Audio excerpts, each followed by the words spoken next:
नमस्कार मित्रांनो, आज आपण पाहणार आहोत नवीन टॉपिक शेकडेवारी म्हणजेच पर्सेंटेज. प्रत्येक एक्झाममध्ये कमीत कमी 2 ते 3 क्वेश्चन असणारा टॉपिक आहे. अतिशय सोपा टॉपिक आहे, आपल्याला आउट ऑफ मार्क देणार आहे, त्यामुळे आपण पण प्रॅक्टिस त्याच पद्धतीने करायची आहे. आणि अतिशय सोपा आहे, एकदम व्यवस्थित करू, स्टेप बाय स्टेप घेऊ, मग पाहूयात काहीच अडचण राहणार नाही कोणाची. चला चालू करूयात. एकदम बेसिक पासून घेऊया आपण, म्हणजे प्रत्येकाला समजलं पाहिजे. आता पहिल्यांदा आपण काही वर्क घेऊ, म्हणजे असं जेणेकरून आपल्याला नेमकं कळलं पाहिजे की पर्सेंटेज टॉपिक काय, शेकडेवारी टॉपिक काय. त्यासाठी आपण आता घेतलेलं आहे एकदम बेसिक. खालील संख्यांचे व्यवहारी अपूर्णांकात रूपांतर करा. काय? खालील संख्यांचा व्यवहारी अपूर्णांकात रूपांतर करा. आता व्यवहारी अपूर्णांकात म्हणजे काय, अपूर्णांक म्हणजे काय हे पहिल्यांदा समजून घ्या. व्यवहारी अपूर्णांक म्हणजे a/b. आपण अपूर्णांक टॉपिक मध्ये व्यवस्थित पाहिलेले a/b. अशा स्वरूपात त्याचं रूपांतर करायचंय, हा पर्सेंटेजचं. आलं लक्षात? हे जे दिलंय त्याचं फक्त कशात करायचं, व्यवहारी अपूर्णांकात म्हणजे a/b मध्ये रूपांतर करायचंय. एकदम सोपं आहे. हे तर लक्षात आलं. व्यवहारी अपूर्णांक म्हणजे काय, a/b. a कोणती संख्या असेल, b पण कोणती संख्या असेल. आता पहिल्यांदा आहे 64%. आता काय टक्के, पर्सेंटेज. आलं लागलं, 64% म्हणजे 64%. आपण टक्के म्हणू शकतो. आता टक्के म्हणजेच आपल्या टॉपिकचं नाव काय, शेकडेवारी पर्सेंटेज. ही लक्षात द्यावा, ही खूण. ही कशाची आहे, पर्सेंटेज म्हणजे काय, टक्केची. म्हणजेच काय, टक्केवारी म्हणजेच शेकडेवारी, सगळे एकच आहे. आणि हे जर अर्थ 100 पैकी, ह्या चिन्हाचा अर्थ काय असतो, 100 पैकी. कळलं लक्षात? याचाच अर्थ काय असतो, 100 पैकी. किती, ते 100%. आता 64%. आता आपण जर बघितलं 10वीच्या बोर्डामध्ये प्रत्येकाला मार्क असतात वेगवेगळे, काहीला 80%, 84%, काहीला 35%. मग टक्के काय असतात, टक्के म्हणजे असतात. आता 35% म्हणजे काय, काठावर पास. 35% याचा मिनिंग काय असतो, म्हणजे 100 पैकी 35 मिळालेत. 100 पैकी 35 मिळाले, याचा अर्थ पर्सेंटेजचा अर्थ होतो. म्हणजे 35% म्हणजे किती, 100 पैकी 35. आलं लक्षात? मग एवढं लिहिण्यापेक्षा, अंश आणि छेदाच्या स्वरूपात लिहिण्यापेक्षा ते डायरेक्ट लिहिलं जातं 35%. आता समजलंय? समजलंय. एखाद्याला 85% असेल, 100 पैकी 85 म्हणजे 85 भागिले 100 असं म्हणण्यापेक्षा, एवढं मोठं 85 भागिले 100 म्हणण्यापेक्षा डायरेक्ट काय म्हणतो, 85% म्हणजे किती, टक्के म्हणजे 100 पैकी किती, 85. आलं लक्षात? एवढं सोपं आहे. आता हेच आपल्याला आता रूपांतर करायचंय कशामध्ये, व्यवहारी अपूर्णांकात. आता याचा मिनिंग कळलाय तुम्हाला, पर्सेंटेजचा मिनिंग म्हणजे काय, शेकडेवारीचं मिनिंग काय, 100 पैकी. मग आपण लिहून घ्यायचं 64% म्हणजे किती, 64 भागिले 100. आलं लक्षात? याचा अर्थ हाच, याचा अर्थ हाच, दोन्ही एकमेकाला सेमच आहेत. हे म्हणा किंवा हे म्हणा, 64 भागिले 100 असं म्हणण्यापेक्षा आपण काय म्हणतो, डायरेक्ट 64%. 64% म्हणजे काय, आपल्याला काय करायचं आता, व्यवहारी अपूर्णांकात रूपांतर करायचं. 64 भागिले 100. मग करूयात, भाग कर देऊ डायरेक्ट. 4चा जातोय भाग, देऊ 1. 4 1 4, बाकी राहिले 2, वरून घेतले 4. 4 25, 4 6 24, वर किती राहिले 16, खाली बघा 4 2 8, बाकी राहिले 2, 4 5 20 म्हणजे किती, 16 भागिले 25. आता भाग जातोय का, नाही जात. म्हणजे आता हे इरेज करतो थोडस, 64 आहे, 64 100. म्हणजेच काय, 64% म्हणजे काय, व्यवहारी अपूर्णांकात काय झालं, 16/25. आलं लक्षात? आता छेद अपूर्णांक आहे ना, आपण छेद असतं, अंश आणि छेद. म्हणजे अंश किती 16 आणि छेद किती 25, म्हणजे 16/25. आता हे कशासाठी रूपांतर करतो हे तुम्हाला पुढे लक्षात येईल. कॅल्क्युलेशन सोपं होण्यासाठी असं रूपांतर केलं जातं. आपल्याला विचारलं पण एकदम सोपं होईल, काहीच असं नाही, अडचण नाही. आता पहा 6%.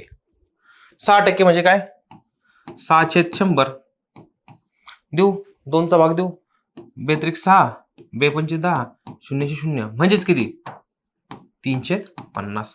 6% म्हणजे 350. आलं लक्षात? समजले?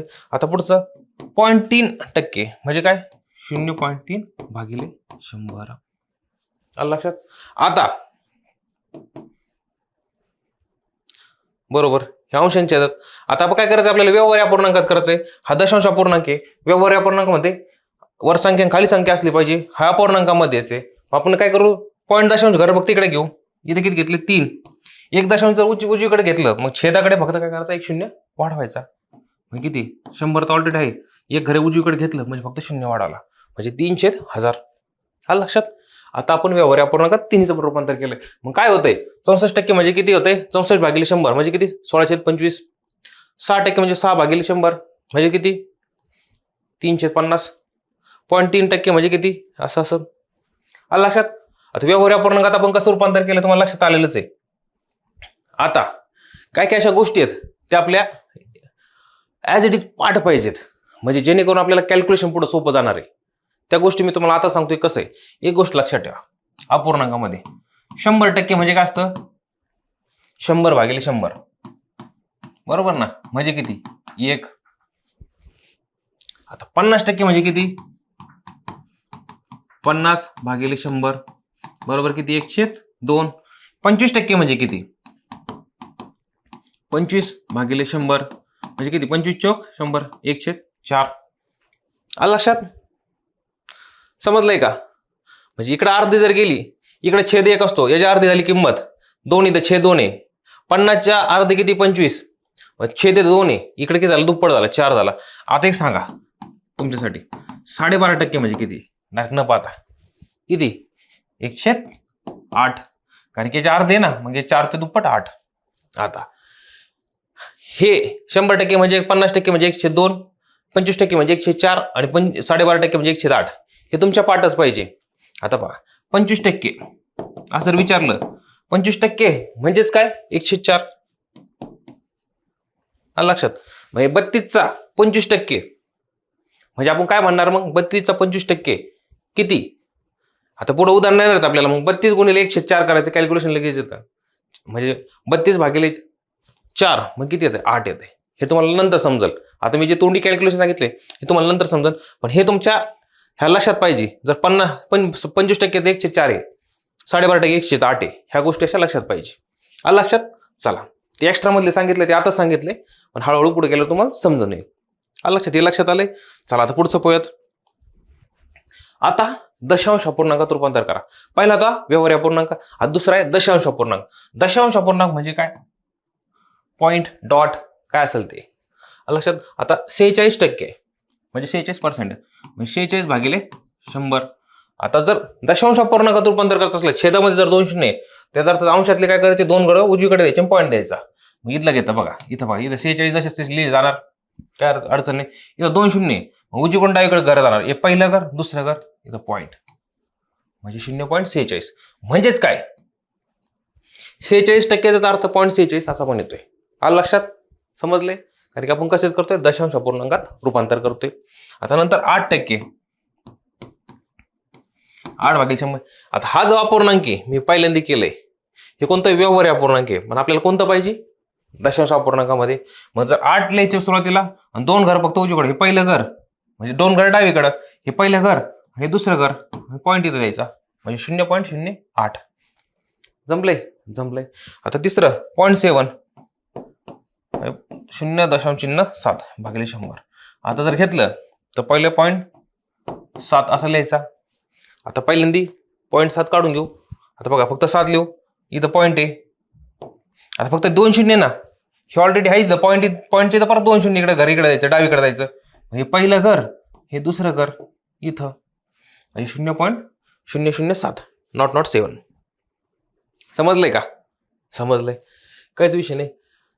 अशा पद्धतीने आपण कोणतं केलंय, व्यवहारी अपूर्णांकात रूपांतर केलं, ते काय करायचं तुम्हाला ते सांगितलंय.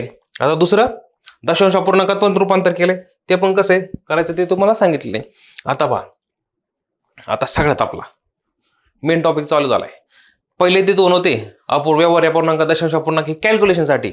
आता टॉपिक झाला शेकडेवारीमध्ये रूपांतर करा. आता खरा टॉपिक चालू झालाय. आता पहा 2/3 याचं शेकडेवारीत रूपांतर करायचं म्हणजे किती टक्के होते. आता पहिल्यांदा टक्क्याचं आपण अपूर्णांकात रूपांतर केलं, तर अपूर्णांक आहे त्याचा टक्क्यात रूपांतर करायचं म्हणजे शेकडेवारीमध्ये करायचं. आता 2/3 आहे, 2/3 जसा तसा लिहून घ्यायचा. कळले. आणि आता याला शेकडेवारीमध्ये रूपांतर करायचं म्हणजे फक्त गुणिले 100 करायचं. बस झालं, कॅल्क्युलेशन संपलं. हेच कॅल्क्युलेशन केलं म्हणजे शेकडेवारीत रूपांतर होणार. बघा 2 गुणिले 100 किती? आता ह्या नाही का गुणिले 100 आहे आणि याचा छेद किती राहतो? 1 राहत असतो. म्हणजे गुणिले 100 जरी केलं तर त्याचा छेद किती राहणार? 1 राहणार. म्हणजे याचा अंशाचा गुणा करतो. 2 गुणिले 100 किती? 200 भागिले 3. आलंय का? कारण की छेद 3च आहे. बरं अंशाचा 2 गुणाचा गुणाकार होतोय. 2 गुणिले 100 200 भागिले 3. करूयात कॅल्क्युलेशन. वेगळ्या कलरने करतो. 3 1 3 3 6 18. बाकी राहिले इथं 1 मिनिट इथं राहिले 2 बरोबर घेतलं 0. 3 6 18 परत रोन 2 2 ने 3 ने 2 ला भाग जातो का नाही? पॉईंट झालं इथं पॉईंट वर प्लस 0 म्हणजे राहणार 66.66% म्हणजे 66.66 म्हणजे 2/3 म्हणजे किती? 66.66. जर तुम्हाला एखाद्या संख्येचा 2/3 एखाद्या संख्येचा 2/3 किती आहे म्हणजेच काय करायचं? 66% किती आहे? किंवा असं जर विचारलं एखाद्या संख्येचा 66% किती आहे तर आपल्याला लगेच क्लिक झालं पाहिजे की त्याचा फक्त 2/3 विचारलेला आहे. म्हणजे गुणिले फक्त 2/3 करायचं. संपला विषय. आले नसल समजलं अजून सांगायचं पुढं पण समजून घ्या. आता 5/7 5/7 शेकडेवारीमध्ये करायचं फक्त गुणिले 100. करूयात कॅल्क्युलेशन. म्हणजे वर किती? 500 भागिले 7 आणि 7 वर गुणिले 5 गुणिले 100 500 भागिले 7. आलं लक्षात? आता फक्त कॅल्क्युलेशन करू. आता याचा वेगळ्या पेनने 7 7 49 बाकी राहिला 1 करून घेतलं 0 10 7 1 7 बाकी राहिले 3 करून घेतलं 0. 1 मिनिट पॉईंट नाही इथं 1 आहे पहिला पॉईंट. वर किती राहिले? 30 7 चौक 28. अलग लक्षात समजले? 7 7 49 बाकी राहिले 1 करून घेतला 0 7 1 7 वर राहिले 3 भाग जात नाही 3 ला 7 ने 3 ला म्हणून काय 0 किती झाले 30. मग इथला दशम चिन्ह 7 1 7 7 चौक 28. पुढचं कॅल्क्युलेशन नाही केलंय. ठीक आहे आता पुढचं पॉईंट 3 आलं. आता काय करायचं? शेकडेवारीमध्ये रूपांतर म्हणजे फक्त काय करायचं? गुणिले 100. आलं लक्षात? आता जर गुणिले 100 असेल भागिले 100 असेल तर डावीकडे जावं लागतं आणि गुणिले जर असेल तर उजवीकडे जावं लागतं कारण की 0 0 असल्यावर. हे तर माहिती घर किती जायचं उजवीकडे डावीकडे अपूर्णांक पाहिलेलं आहे आपण. मग इथं फक्त 3 दिलेला आहे. पॉईंट 3 मग बघा पॉईंट 3. आता जर 2 घर उजवीकडे जायचं पॉईंटच्या पहिल्यानंतरचं पहिलं घर येणार. हे झालं 1 घर आणि इथं 0 दिलं तर दुसरं घर म्हणजे 3च्या इथं 1 घर आणि इथं झालं 2 घर. मग 2 घर उजवीकडे गेलो म्हणजे किती झाले? 30%. आलं लक्षात? पॉईंट 3 म्हणजेच किती? 30%. संपला विषय. हे जर आता उलट जर केलं असं जर घेतलं तर हा 0 ला 0 जातोय आणि हे जर कॅल्क्युलेशन केलं तर पॉईंट 3 येणार. म्हणजे कळलं? असं लिहा असं लिहा असं लिहा कसं लिहायला तर जमतंय. आलं लक्षात? आता आपल्या शेकडेवारीमध्ये कळलंय. पहिल्यांदा आपण शेकडेवारीचं कशात केलंय? व्यवहारी अपूर्णांकात केलंय, नंतर दशांश अपूर्णांकात केले आणि नंतर शेकडेवारी म्हटल्यावर डायरेक्ट यात केले. आलं लक्षात? आता एकदम सोपी उदाहरणं पाहिजे आणि शेकडेवारी टॉपिक आपण चालू करूयात. एकदम सोपा आहे, काहीच नाही. मार्क गेले नाही पाहिजे आपले. एक सुद्धा मार्क गेला नाही पाहिजे. प्रत्येक एक्झामला 2 नाही तर 3 क्वेश्चन येतात. आपला एक पण मार्क गेला नाही पाहिजे याची काळजी घ्यायची. चल चालू करायचं. आलं लक्षात? चल चालू करूयात. प्रकार पाहिला एकदम बेसिक आहे, काहीच नाही. आता बघा 2100चे 16% म्हणजे किती? ओके जुना प्रश्न आहे, आता पण लेटेस्ट विचारलेला आहे. एकदम सोपा आहे. आता बघ कसं करायचं, सोडायचं कसं. आता जो चाचीचे असेल ना मित्रांनो, चाचीचे याचा अर्थ काय असतो? गुणिले. हा काय अर्थ? गुणिले. चाचीचे असेल तर गुणिले. आलं लक्षात? मग आता 2100चे 16% पहिल्यांदा 2100 लिहिलं आपण, जी संख्या दिली ती लिहून घ्यायची. चाचीचे म्हणजे काय? गुणिले. आता 16% जिथं 16 असेल आणि पुढे टक्के असेल तर टक्केचा म्हणजे अर्थच काय? भागिले 100. आता ज्याला समजलं नसन, हा बघा जिथं टक्के लागला ना, हा आडवा आहे ना, तो बघा करायचं 1 आणि 2 शून्याचे 2 शून्य लिहून घ्यायचे 2 आणि उभी लाईन फक्त आडवी करायची. म्हणजे काय? जिथं टक्के असेल तर भागिले फक्त 100 करायचं. आलं लक्षात? ट्रिक बिक काही नाही, असंच मी तयार केलेलं आहे. समजले? म्हणजे 16% असेल तर 16 भागिले 100 आणि फक्त आता कॅल्क्युलेशन करायचंय आणि उत्तर काढायचंय. संपला विषय. आता 2100 म्हणजे 2100 हा अंश ठिकाणी आणि छेदाच्या ठिकाणी किती आहे? टक्के म्हणजे भागिले 100. बघा हा अंश ना छेद, ह्या 2 शून्यला हे 2 शून्य गेले. आले. मग खाली काय राहिलं? 21 गुणिले 16 म्हणजेच काय? आता 16चा पाडा आडवा कॅल्क्युलेशन जमलं पाहिजे. 16चा पाडा आपल्याला सगळ्यांना येत असतो. 16ने पहिले 1 ला गुणायचं, 16 नंतर 2 ला गुणायचं. 16 1 16, इथं राहिलं बाकी राहिली 1. 16 दुने पण 16 नंतर 2 ला गुणायचं. 16 दुने 32 आणि 1 33, म्हणजे किती 336. 336 म्हणजे 2100चा 16% म्हणजे किती 336. समजलंय? हे एकदम बेसिक उदाहरण होतं. चाचीचा अर्थ काय होतं मित्रांनो, गुणिले, आणि जिथं 16% लागले टक्केचा अर्थ भागिले 100 असतो. फक्त कॅल्क्युलेशन करायचं, हे ठेवायचं, 0 0 गेले, कॅल्क्युलेशन करायचं, गुणाकार करायचं, उत्तर काढायचं. जमलंय ना? जमलंय, एवढं सोपं आहे. आता दुसरं उदाहरण थोडीशी, हा चला दुसरं उदाहरण. आता बघा, 900चा 0.1% किती असेल? किती? 900चा चाचीचे काय, चाचीचे असलं काय असणार? गुणाकार. लिहिला 900 चाचीचे 0.1 0.1 भागिले 100. जमलंय? फक्त हेच कॅल्क्युलेशन करायचं आणि आपलं फायनल उत्तर येणार. आता जे 0 0 असेल ते पहिलं काय कट करायचं, अंशच ठिकाणी छेदच ठिकाणी. ह्या 2 0ला 1 मिनिट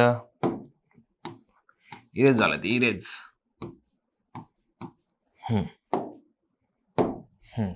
आता बघा, ह्या 2 0ला हा 2 0 गेला. जमला? जमला. आता खाली काय राहिलं मग? 9 गुणिले 0.1 आले. 9 गुणिले 0.1 म्हणजे 0.1. 0.1. आता गुणाकार काय असतो? पहिल्यांदा संख्याचा गुणाकार करून घ्यायचा. 9 1 9 आणि दशांश नंतर किती घर आहेत बघा, एक घर आहे, त्यामुळे एक घर डावीकडे द्यायचं. मग 9च्या इकडे एक घर, इथं राहिला पॉईंट 0.9. मग इथं 99 90 0.9 90 राहिले उत्तर हे. आणि नंतर पुढं 0 जरी दिला किती जरी तरी चालतात, नाही दिला तरी चालतो. इथं दिला 90 तर 90 लिहून घेऊ आपण, काहीच अडचण नाही. म्हणजे कळलं? मग इथं संख्या असो नाही तर काय असो, आपण आपल्या बेसिक सोडायचं नाही. इथं काय दिलं? 900 लिहून घेतलं. चाचीचे म्हणजे गुणिले 0.1 म्हणजे काय 0.1 भागिले पर्सेंटेज म्हणजे भागिले 100. 0ला 2 0 केले आणि फक्त अपूर्णांकाचं कॅल्क्युलेशन केले. जमलंय ना? जमलंय, एवढं सोपं आहे. चला पुढचं उदाहरण पाहूयात. आता थोडीशी डिफिकल्ट लेवल हाय केली. आता 10चे 20% अधिक 60चे 30% बरोबर किती?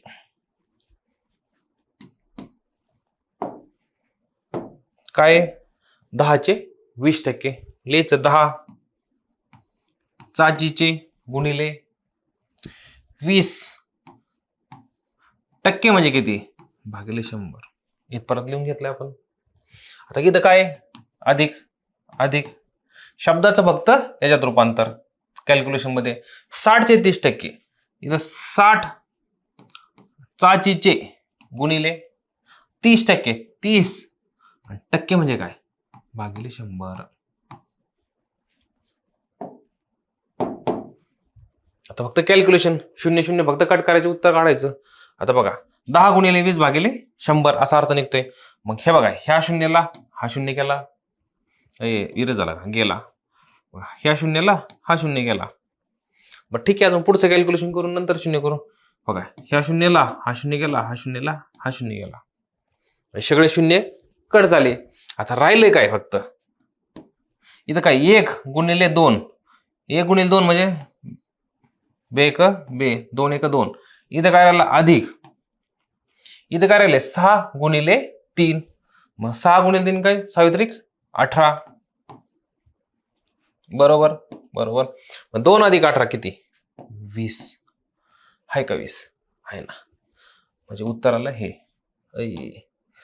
अलग लक्षात, आपण आपलं बेसिक सोडायचं नाही, त्याला एकदम स्ट्रिक्ट राहायचं आणि फक्त शब्द लक्षात आले पाहिजे. काय कशाला काय म्हणायचं ते. चाचीचे असेल तर गुणिले 20% म्हणजे 20 आणि टक्क्याचं माहिती भागिले 100 करायचं. सगळं व्यवस्थित करायचं, उत्तर काढायचं, शांततेत कॅल्क्युलेशन करायचं. जमलंय? जमलंय. चला पुढचं पाहूयात. आता थोडंसं वाढवलं, डिफिकल्टी हाय थोडीशी. प्रश्न काय आता पहा. 50चे 30% अधिक 42चा 1/6 मगाशी मी ते सुरुवातीला जे कॅल्क्युलेशन सांगितलं होतं, म्हणलं ज्याला समजेल त्याला समजेल, नाही समजलं तर आता समजेल. ते आता आहे. हा पण पर्सेंटेज मिनिंग निघतो, याचा पण पर्सेंटेज मिनिंग निघतो, पण हा काय कशात घेतलाय? अपूर्णांकात घेतलाय. आणि हा डायरेक्ट पर्सेंटेज मध्ये म्हणजे काय शेकडेवारीतच आहे. आता 50चे 30% म्हणजे 50 गुणिले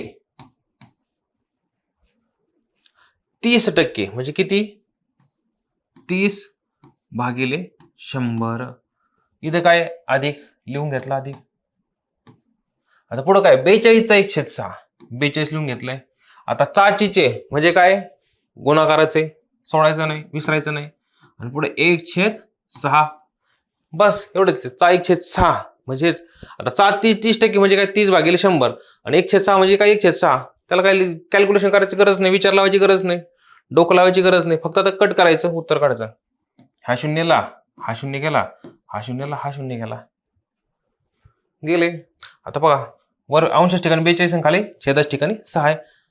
6 1 6 6 6 36 26 42. आता काय काय राहिलं फक्त पाहायचं. आधी इकडचं कॅल्क्युलेशन इकडं, मग इथं किती राहिले? 5 गुणिले 3 5 गुणिले 3. पलीकडे काय? अधिक 7 गुणिले 1 कारण की छेद कट झालेला आहे सगळ्यांचा. म्हणजे 5 गुणिले 3 किती? 5 3 15 अधिक 7 1 7 15 आणि 7 किती? 22. समजलंय? 15 आणि 7 22 22 आलं उत्तर हे. आलंय. म्हणजे चाचीचे गुणिले पर्सेंटेज असेल जे फक्त भागिले 100 करायचं, आणि अपूर्णांक जरी असेल तरी पण गुणिले अपूर्णांक लिहायचा. समजलंय? समजलं. एवढं सोपं आहे. पुढचं घ्यायचं.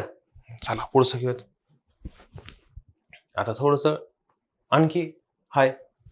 आता एका संख्येची 25% ची किंमत जर 0.25 असेल तर ती संख्या कोणती? काय? एका संख्येची 25% ही किती आहे? 0.25 आहे. आता फक्त उदाहरणामध्ये ठेवता आल्या पाहिजे किमती. आता एका संख्या, ती संख्या मानायची किती? x. ती संख्या मानू आपण x मानू. आता कॅल्क्युलेशन जमलं पाहिजे ना. आता एका संख्येची चाचीचे काय? चाचीचे म्हणजे काय? गुणाकार. मग एक संख्या म्हणजे किती? x गुणिले चाचीचे 25%. 25% लिहून घेतला आपण. किंमत 1% 25 किंमत 25%ची किंमत किती? जर किती आहे? 0.25 म्हणजे जर तर म्हणजे काय? बरोबर 0.25. झालंय? झालंय. समीकरण ठेवलंय, हे सोडवायचं, उत्तर काढायचं. म्हणजे x गुणिले 25% म्हणजे किती? 25 भागिले 100 बरोबर इथे काय? 0.25. आलं लक्षात? ही मांडणी लक्षात आली का? ही मांडणी म्हणजे हीच मांडणी आहे. म्हणजे एका संख्येची 25% किती? म्हणजे बघा ही संख्येची 25% 25% म्हणजे 25 भागिले 100 बरोबर किती? 0.25. आलं लक्षात? 0.25. आलं लक्षात? समजले? आता हे कॅल्क्युलेशन करायचं, उत्तर निघणार. करायचं कॅल्क्युलेशन. चाल करूयात. मग इकडे बघा x गुणिले 25 बरोबर. आता इथं बघा भागिले ह्या दोन्हींचा पण छेद बघा 100च आहे, कारण एकचा छेद किती? 1 आहे. आणि गुणाकारामध्ये काय असतं? अंश अंशाचे गुणाकार आणि छेदाचा गुणाकार. म्हणजे दोन्हींचा जर छेद घेतला तर किती? 100 जाणार. मग 100 इकडे बघा 0.25 तसा तसा लिहिलाय. मग इकडे जर भागिले असेल तर बरोबरच्या उजवीकडे गेल्यावर काय होईल? गुणिले होणार. गुणिले 100. आलं लक्षात? इथपर्यंत समजले? समजले. आता पुढचं पहा. x गुणिले 25 बरोबर. आता ज्यावेळेस गुणाकार असतो आणि पुढे 2 शून्य असतील तर 2 घडा फक्त उजवीकडे जायचं असतं अपूर्णांकामध्ये. बघा आता पॉईंट इथं आहे. कुठे? 0.25 आहे. इथं 2 शून्य आहेत म्हणजे 2 शून्य फक्त उजवीकडे जावं लागेल. मग 2च्या नंतर एक घर आणि 2च्या नंतर 5च्या नंतर दुसरं घर. म्हणजे इथे किती आलं? 2च्या नंतर 2.5 आणि दुसऱ्याकडे घेतलं तर 25. म्हणजे 0.25 गुणिले 100 म्हणजे किती आलं? 25. आलंय का लक्षात? समजले? समजले. आता पहा x बरोबर. आता बघा इकडे किती आहे? बरोबरच्या इकडे 25 आहे. आता इकडे गुणिले किती आहेत? 25 आहेत. पलीकडे गेल्यावर काय? बरोबरच्या इकडे भागिले. मग भागिले फक्त 25. 25 भागिले 25 किती? 1. म्हणजे x बरोबर किती? 1. म्हणजे ती संख्या बरोबर किती? 1 आहे का? 10.1. म्हणजे एका 1ची 25% म्हणजे किती? 0.25. आलं लक्षात? एवढं सोपं आहे. फक्त मांडणी समजली पाहिजे, कशी मांडणी करायची, काय करायची ते. कळलंय? समजलंय? एकदम व्यवस्थित समजलंय. चला पुढे पाहूयात आता. आता शेकडा. सुरेशला परीक्षेत 700 पैकी 595 गुण मिळाले, तर त्याला शेकडा किती गुण मिळाले? आता पहा, किती पैकी, ज्याच्या पैकी असतो ना तो नेहमी काय असतो, छेदस्थानी असतो. आता आपण नाही म्हणत का 100 पैकी तुला किती मिळाले? 85 मिळाले, म्हणजे आपण काय म्हणतो 85%. मग किती पैकी मिळाले? 700 पैकी. हे बघा मांडणी बघा, खाली छेदच ठिकाणी 700 लिहायचे. 700 पैकी किती मिळाले? 595. ते अंश स्थानी 595. तर त्याला शेकडा गुण किती मिळाला? आणि ज्यावेळेस तुम्हाला शेकड्यावरती रूपांतर करा, म्हणजेच काय असतं, गुणिले 100. फक्त गुणिले 100 करायचं. आणि हे जे उत्तर कॅल्क्युलेशन केलं, जे उत्तर येणार ते उत्तर टक्केवारीत असणार. आलं लक्षात? म्हणजे सुरेशला 100 पैकी किती मिळाले? 700 पैकी किती मिळाले? 595. आणि त्याचं काय करायचं? शेकडा गुण करायचे, म्हणजे गुणिले 100 करायचे. आपला जसा जो 600 मार्काचा पेपर होता, आपल्याला जेवढे मार्क पडतील ते बेस्ट ऑफ 5 म्हणजे 500. मग भागिले काय असतं? 500. आणि जेवढे मार्क पडले तेवढे ते वर असतात. मग 500 पैकी जर 450 पडले तर किती गुण मिळतात? 90%. मग ते गुण येत जातात. म्हणजे 500 छेदच ठिकाणी 450 भागिले 500 गुणिले 100 बरोबर 90%. ते कॅल्क्युलेशन. मग तेच कॅल्क्युलेशन. 700 पैकी किती मिळाले? 595. शेकड्यावर करायचं म्हणजे गुणिले 100. आलं लक्षात? कॅल्क्युलेशन करू. हा 2 शून्यला हे 2 शून्य केले, एकदम इझी. आता पहा, 7 1 7, 7 8 खाली येतो, 7 8 56. बाकी राहिले 3, वरून घेतले 5 बरोबर. मग 7 5 35 म्हणजे किती झाले? 85. आणि गुणिले 100 असतं म्हणजे काय असतं? टक्के द्यावं लागतं. म्हणजे 85%. 85%. म्हणजे शेकडा किती गुण मिळाले त्याला? 85%. म्हणजे 700 पैकी 595 गुण मिळाले, म्हणजे शेकडा किती मिळाले? 85%. समजलंय? समजलंय, काहीच नाही विषय. आता थोडासा फिरवलेला प्रश्न आहे, पण आपल्यासाठी एकदम सोपं. आता 1% निम्मा किती? निम्मे किती? 1% निम्मा किती? आता पहिल्यांदा 1% हे कळलं पाहिजे. 1% म्हणजे किती? 1 आणि टक्का म्हणजे भागिले 100. आता निम्मा म्हणजे काय कळलं पाहिजे? निम्मा म्हणजे अर्धा. अर्धा म्हणजेच काय? 1/2. आलं लक्षात? 1/2 म्हणजेच काय? 0.5. म्हणजे एखाद्या संख्येचा 1/2 म्हणजेच काय असतो? 0.5 असतो. हे कॅल्क्युलेशन अपूर्णांक ते, हे व्यवहारी अपूर्णांक, हा दशांश अपूर्णांक. हे कळलं? निम्मा म्हणजे अर्धा. अर्धा म्हणजे किती? 1/2 म्हणजेच काय? 0.5 म्हणजे अर्धा. हा गणितीय भाषेत. आता करू कॅल्क्युलेशन. 1%च्या निम्मे, चाचीचे म्हणजे काय? गुणिले. मग 1% किती? 1/100. निम्मा म्हणजे गुणिले किती? 1/2. हे चला पूर्णांकात. आता ज्यावेळेस भागिले 100 असेल, म्हणजे 2 शून्यात, तर मग दशांश चिन्ह काय करतो? उजवीकडं न घेता काय करायचं? डावीकडे 2 घर घ्यायचे. आणि भागिले असेल तर डावीकडं, गुणिले असेल तर उजवीकडे घेतो आपण. आलं लक्षात? मग भागिले 100 आहे, इथं पॉईंट, आपण दशांश चिन्हात रूपांतर करू. इथं बघा पॉईंट 2 घर काय आहेत? इकडं छेदाच ठिकाणी आहेत. मग डावीकडे काय घ्यावं? ते 2 घर घालतो. म्हणजे काय होणार? कॅल्क्युलेशन 0.01 म्हणजे 1/100 म्हणजेच किती? 0.01. आलं लक्षात? कारण की 1 घर, आता बघा 1 घर, 2 घर जर घ्यायचं म्हणलं तर डावीकडं हे झालं 1चं पहिलं घर, हे 0चं दुसरं घर, इथं पॉईंट येणार. मग इथं 2 घर डावीकडं. आलं लक्षात? मग 1/100 म्हणजे 0.01. आता गुणिले 1/2 म्हणजेच किती? 0.5. आलं लक्षात? आता हे कॅल्क्युलेशन जर जमत नसेल तर बघा, 2 ने 10 भाग जातो का? नाही जात. बघा इथं 1 आणि इथं 2. 2 ने 10 भाग जातोय का? नाही जात. इथं काय करायचं? 0 लिहिला, इथं घेतलं 0, इथं केलं दशांश चिन्ह. मग किती? 2 पंचे 10, 10 0 म्हणजे 0.5. आलं लक्षात? मग किती? 0.5 म्हणजे 0.01 गुणिले 0.5 याचा गुणाकार करायचा. जे उत्तर येईल ते आपलं याचं उत्तर येणार. आलंय का? आता ज्यावेळेस दशांश चिन्हाचा गुणाकार असतो त्यावेळेस पहिली संख्याचा गुणाकार करून घ्यायचा. इकडे 1 आणि इकडे 5 आहे, म्हणजे किती? पण 5. आता फक्त घरं किती आहेत दशांश चिन्हाची उजवीकडे ते कॅल्क्युलेट करायचे आणि त्यानंतर दशांश चिन्हात तेवढे घर उजवीकडे आले पाहिजे. इथं बघा दशांश चिन्ह एक घर 2 घर आणि इकडे किती एक घर, म्हणजे दशांश चिन्हाच्या उजवीकडे किती घर असणार 3 घर असणार. मग पहिल्यांदा दशांश चिन्ह लिहू, ऑलरेडी 5चं एक घर आहेच, मग इथे काय लागतील 2 घर लिहावं लागतील. मग 0.005 हे झालं उत्तर. मग 0.05 0.005 आलंय. म्हणजे 1% निम्मा किती 0.005. 1% कळलं, निम्मा कळलं.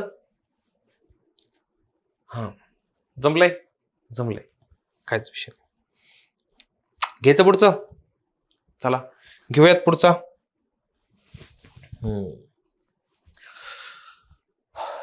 एका संख्येच्या 25% जर 20 आहे तर त्या संख्येच्या 40% किती? आता जे दोन भाग होणार.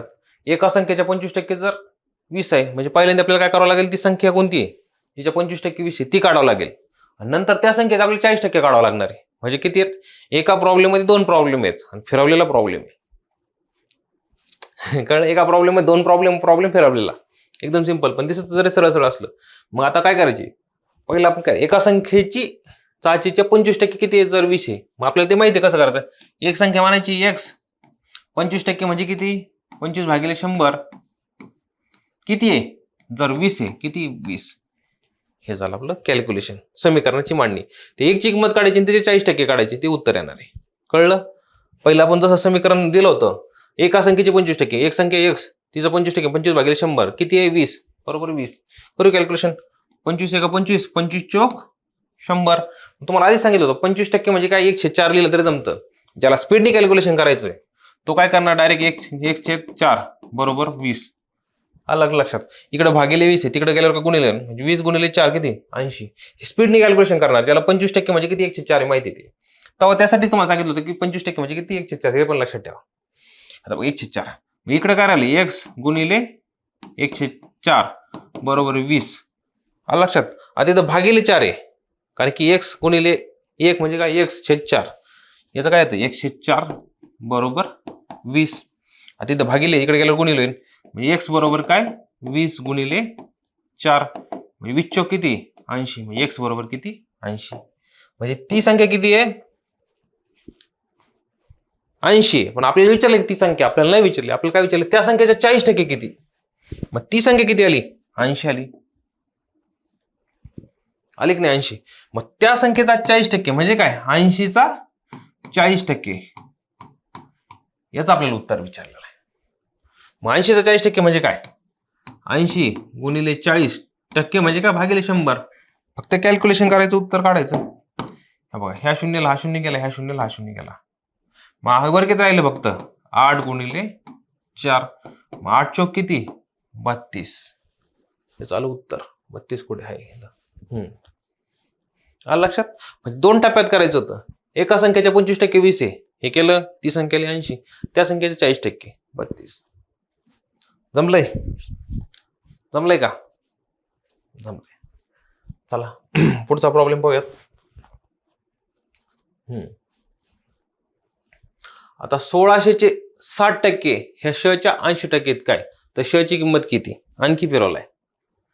आता 1600चे 60% हे शच्या 80% एवढे, म्हणजे पहिल्यांदा काय करायचं, 1600चे 60% किती होतात ते बरोबर काय राहणार शचे 80%. मग ह्याला पण 2 टप्प्यात करावं लागणार आहे.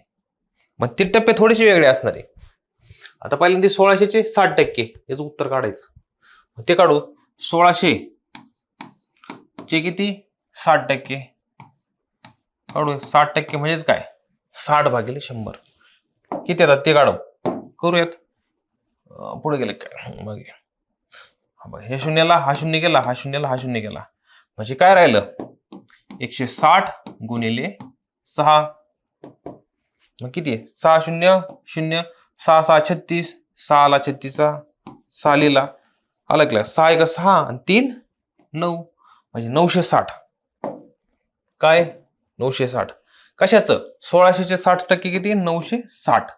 आता काय विचारलंय, आता हे हाय हे म्हणजे काय असतं, बरोबरचं चिन्ह असतं. बरोबर, हाय हे म्हणजे बरोबर असतं.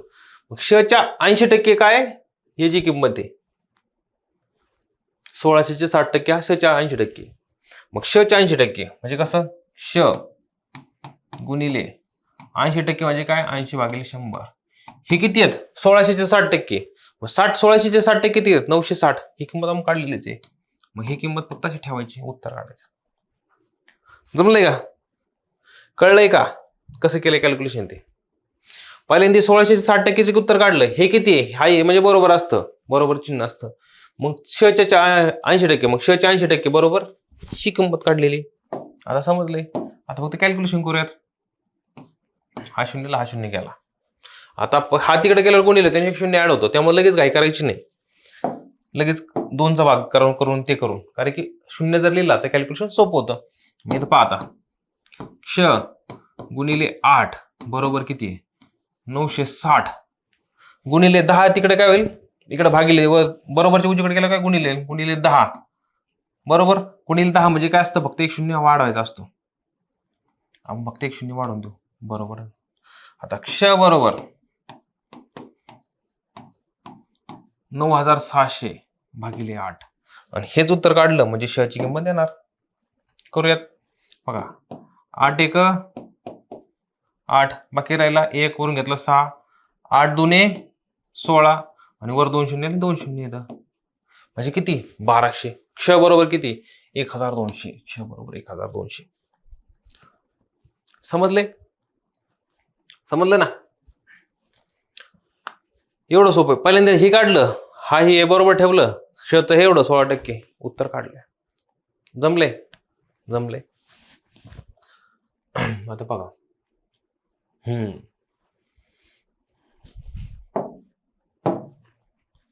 आता एका परीक्षेमध्ये 35% विद्यार्थी पास झाले व 455 विद्यार्थी नापास झाले, तर त्या परीक्षेला एकूण किती विद्यार्थी बसले होते. म्हणजे काय झालं, आता प्रश्न समजून घ्या. एक एक्झाम आहे, 35% फक्त पास झाले आणि राहिलेले नापास झाले, पण नापास झालेली संख्या किती, एवढी 455 आहे. मग आता विचारले का एकूण विद्यार्थी किती, म्हणजे आता 35% पास जर झाले असतील, नापास किती झाले 65%. 35 आणि 65 100%. मग विचारले एकूण विद्यार्थी म्हणजेच आपल्याला 100% काढायचे. कळलंय, नसेल समजलं तर लक्ष द्या. आता पहा, 35% पास झाले, नापास किती आहेत एवढे, म्हणजे एका संख्येचे 65% तेवढे विद्यार्थी असणार. आलं लक्षात. आता इथं लिहू. आता टक्के जसं असेल तर 100 पैकी असतं, हे तर माहिती तुम्हाला, हे तर माहिती काही विषय नाही. आता 35% पास झाले, 35% पास म्हणजे 100 पैकी 35 पास. नापास किती आहेत, किती टक्के नापास आहे, टक्के म्हणजे 100. मग 100 वजा 35 हे झाले नापास. मग किती, 0 5 झाले, 10 5 गेले 5, हा चाल 1, 10 4 गेले 6, म्हणजे नापास किती झाले 65%. म्हणजे 35 आणि 65% झाले, दोन्ही मिळून 100 बरोबर. म्हणजे पास 35%, नापास 65%. मग नापास विद्यार्थी किती आहेत 455. म्हणजे एकूण विद्यार्थ्यांच्या 65% विद्यार्थी किती आहेत 455. आता तुम्हाला कळलं असं. म्हणजेच काय, एकूण किती विद्यार्थी, एकूण विद्यार्थी मानू आपण x गुणिले 65% बरोबर किती असणार 455. आलं लक्षात. कारण की एकूण विद्यार्थ्याच्या 65% काय झालेत, नापास झालेत ना, मग ते किती आहेत 455 आहेत. मग समीकरणाच्या स्वरूपात असं लिहिलंय आणि याच उत्तर काढलं ते झालं, कॅल्क्युलेशन केलं उत्तर निघतंय. म्हणजे x गुणिले 65/100 बरोबर 455. जमतंय, जमतंय. आता पहा 5चा भाग देऊ. खालचं माहितीये, एक गोष्ट लक्षात ठेवायची तर कॅल्क्युलेशनला पर्सेंटेज टॉपिक मध्ये जर असेल, इकडे वर 5 असेल, इकडे खाली 100 जर आलं असेल, 95 100, 95/100, 90/100, 110/100, तर डायरेक्ट 5चा भाग करता यायचा. आणि ते लक्षात आलं पाहिजे 5चा किती जातोय. आता 5ने जर 100ला भागलं किती 20 येते, 5 2 10 वर 0 0 20 आणि वर जर 65 असलं 5 1 5 आणि 5 3 15 म्हणजे किती 13/20. आलं लक्षात. म्हणजे काय x गुणिले 13/20 बरोबर किती 455. आलं लक्षात. हे समीकरण फक्त इथं लिहून घेतलंय. आता करूयात फक्त याचं कॅल्क्युलेशन. x बरोबर हे पण जमलं पाहिजे, इकडे किती बरोबर तिकडं 455. आता इथं छेदच ठिकाणी आहे, मग तिकडे बरोबर काय करणार, इकडे भागिले, बरोबरच्या उजवीकडे गेल्यावर गुणिले होणार, गुणिले 20 जमले. आता बघा 13 इकडे किती अंश ठिकाणी आहे, इकडे काय गुण, तिकडे केल्यावर काय होणार, भागिले होणार. ऍडव्हान्स मधलं कॅल्क्युलेशन, हे पण कॅल्क्युलेशन जमलं पाहिजे. 20 इकडे गुणिले होतं आणि 13 इकडे भागिले होतं. हा अंश ठिकाण जातो, हा छेदच ठिकाण जातो. हा लक्षात जमले. दोन्ही पण गुणिलेच आहेत ना. कळलंय का? कळलंय. नसल समजत तर बघा परत एक स्टेप लिहून घेतोय. ही स्टेप समजण्यासाठी बघा इथं करा ना, 1 गुणिले 13 बरोबर काय 455 गुणिले 20 भागिले, तिकडे गेल्यावर काय गुणिले होणार. म्हणजे 13 गुणिले तिकडे गेल्यावर काय ना याला भागिले होणार. कळलं? फक्त ऍडव्हान्स मध्ये मी लिहून घेतलंय. आता कॅल्क्युलेशन करू. 13 13 33 39 बाकी राहिले 6 वरून घेतले 5 आले का. मग 13 5 65 गुणिले 20 त्याचं कॅल्क्युलेशन 0 शी 0 येणार, 35 जुने 70 म्हणजे किती, x बरोबर किती 700 म्हणजे किती x बरोबर 700. म्हणजे एकूण किती विद्यार्थी आहेत, 700 विद्यार्थी आहेत. कळलं? अशा वेळेस पास नापास मध्ये जी संख्या दिली त्याचा आपल्याला फायदा होतो की पर्सेंटेज काढता. आता पर्सेंटेज म्हणजे 5 झालेत 35, पण नापास किती झालेले 65. 65% म्हणजे किती आहेत, एका संख्येचे 65% 455 आहेत. मग तेच कॅल्क्युलेट, एका संख्येचे 65% 455, ते कॅल्क्युलेशन उत्तर आलं. समजलंय? समजलंय. आता हे सगळ्यात इथं आपण ट्रिक पण वापर करणार आहे, पण तुम्हाला पहिल्यांदा समजलं पाहिजे काय, एका संख्येची 53% व त्याच संख्येची 45% यातील फरक किती आहे, 560चा आहे. तर ती संख्या कोणती. आता फरक दिलाय, एका संख्येची 53% आणि 45% आणि किती 560. एकदम रेग्युलर मेथडने सांगणार, नंतर ट्रिकने सांगणार. ट्रिकचा पण वापर इथं होतोय, ट्रिकचाच वापर करायचा, मग तुम्हाला रेग्युलर मेथड सांगणार. आता एका संख्येची 53%, मग 53% म्हणजे काय असतात, 53 भागिले 100. हे लक्षात, एका संख्येची 53% आणि त्या संख्येची 45% आणि यातले फरक दिलाय. फरक म्हणजे काय असतो, वजाबाकी. वजाबाकी आणि त्या संख्येची किती 45% म्हणजे ती संख्या कोणती x आणि याचा 45% किती 45 भागिले 100. यातला फरक किती आहे 560. हे आलं लक्षात. हे कॅल्क्युलेशन लक्षात आलंय का? म्हणजे समीकरण का होतं, x गुणिले 53 भागिले 100 वजा x गुणिले 45 भागिले 100 बरोबर 560. हे समीकरणाची मांडणी केली. कारण की एका संख्येची 53% म्हणजे एवढं फरक किती आहे, फरक दिलाय आणि त्या संख्येत 45% किती आलाय, दोन्हीचा फरक 560. कॅल्क्युलेशन करू. मग इथं बरं काय 53 गुणिले x म्हणजे काय 53x भागिले 100 वजा किती आहे 45 गुणिले x म्हणजे 45x भागिले 100 बरोबर किती 560. 53 वर छेद 100 100 आहे छेद म्हणजे काय छेद सारखा राहणार 100 वर किती 53x अंशाची फक्त वजा बाकी होणार. मग 53x वजा 45x इकडे बरोबर 560 राहणारच, त्यात काही विषय नाही. आता पहा 53, आता चित्र बघा 53x वजा 45x किती झाले 8x छेद किती आहे 100 आहे जसा तसा बरोबर किती 560. इकडे भागिले तिकडे गेल्यावर गुणिले येणार म्हणजे 8x बरोबर किती 560 गुणिले 100. गुणिले 100 असतं, फक्त काय करायचं 2 शून्य वाढवून लिहायचे. मग इथं 2 शून्य लिहिले. आता इथं x बरोबर काय 56 3 शून्य भागिले गुणिले 8 आहे तिकडे भागिले 8 होईल. आलं लक्षात. आता हे काय कॅल्क्युलेशन केलं आलं उत्तर 8 1 8 8 7 56 वर 3 शून्यला 3 शून्य लिहिले 1 2 3 म्हणजे x बरोबर किती 7000. आलं एक लक्षात. समजले समजले म्हणजे तर ती संख्या किती आहे 7000 आहे. आता एवढं कॅल्क्युलेशन करण्यापेक्षा हे जर समजलं असेल ठीक, नाही समजलं असेल तर आपलं ट्रिक हेच. आता डायरेक्ट सांगितलं ज्याला भरपूर जणांना समजलं असेल, पण कळलंय मांडणी कशी केली हे केली हे.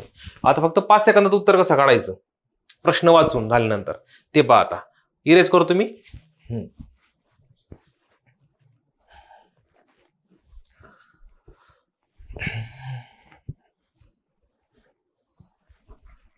आता बघा इथं फरक दिलाय ना मित्रांनो किती 53 आणि 45. डायरेक्ट फरक करून घ्यायचा. किती आहे 53 मधनं 45 गेले किती राहिले 8 म्हणजे 8% म्हणजेच किती आहे त्याचं उत्तर किती आहे 560 आहे. मग आपल्याला काय विचारलंय तर ती संख्या कोणती, ती संख्या म्हणजे असते 100%. म्हणजे 100% म्हणजे किती आलं लक्षात? आणि हीच मांडणी म्हणजे उत्तर. याला असतात तिरकस गुणाकार. म्हणजे येणे याला गुणायचं भागिले करायचं म्हणजेच काय येणार याचं बघा आता कॅल्क्युलेशन. येणे याला गुणायचं किती 56 वर 0 गुणिले किती 100 भागिले किती इथं किती 8 आहे फक्त 8. आणि हेच कॅल्क्युलेशन उत्तर येणार बघा. 8 1 8 8 7 56 वर 0 म्हणजे वर काय आलंय 70 गुणिले 100 2 शून्य 2 शून्य 70 वर 2 शून्य म्हणजे किती आले 7000. आलं उत्तर 7000 आलंय. म्हणजे फरक किती लिहायचा किती फरक तो लिहायचा आणि एकूण ती संख्या असते म्हणजे 100% असते बरोबर किती आलंय. म्हणजे इथं असं असतं तिरकस गुणाकार 5060 म्हणजे 560 गुणिले 100 भागिले येणे गुणिले हेच असतं म्हणजे उत्तर असतं बरोबर. समजलंय समजले. आता पुढचं फक्त ट्रिकने सोडायचं पटकन उत्तर काढायचं लगेच काढायचं. पॉज करा पटकन उत्तर काढा. काढलंय का काय चला सोबत करूयात आता. आता बघा एका संख्येची 31% आणि 13% यातील फरक किती आहे 556 आहे 556 576 आहे तर ती संख्या कोणती. मग काय करायचं फरक दिलाय मग काय करायचं 31 वजा 13 करायचं. आलंय. एकातून 3 जात नाही म्हणून 11तून 3 गेले किती राहिले 8 आणि इकडे किती राहिला 3तून 2 गेले 1 म्हणजे किती 18 म्हणजेच काय 18% बरोबर किती आहे 576 आहे. 100% बरोबर किती तेच उत्तर काढायचंय. म्हणजे काय ना आता एखादा स्मार्ट आहे तू माहिती गुणाकार होणारच आहे मग डायरेक्ट 2 शून्य 2 शून्य लिहितो भागिले काय राहणार इथं 18 राहणार. कळले समजलंय का. आता कॅल्क्युलेशन करू 18 18 18 त्रिक 54 इथं 57 मग राहिले 3 वरून घेतले 6 18 दुने 36 संपला विषय आणि 2 शून्य 2 शून्य म्हणजे किती 3200 इकडे 3200 आलंय. म्हणजे फरक दिला असेल तो फक्त टक्के एवढं मग किती काढायची टोटल संख्या 100चं किती मग हे गुणाकार होणार आणि हे फक्त भागिले राहणार. आणि जो स्मार्ट आहे त्याला माहिती इथं फक्त या संख्येला फक्त 2 शून्य लिहायचं भागिले करायचं. जो स्मार्ट आहे आणखी हे उत्तर काढणार पण नाही तो कसं करणार पहा या टक्के दिलाय किती 31 आणि 13 फरक किती आलाय 18चा. मग काय करणार ह्या 576 आहेत याला फक्त 2 शून्य देणार भागिले फक्त 18 काढणार हे उत्तर येणार उत्तर काढणार झाला किती सेकंदात. यालाच तर ट्रिक म्हणतात कारण की हे कॅल्क्युलेशन केल्यानंतर आपल्याला हे समजतंय आणि हे समजल्यानंतर आपल्याला असे कॅल्क्युलेशन करता येते यालाच ट्रिक म्हणतात. समजलंय. चला अशा पद्धतीने आपला ट्रिकच लिहिलेली की अशा पद्धतीने आपला पहिला प्रकार संपलेला आहे. चला पुढचा प्रकार पाहूयात आपण.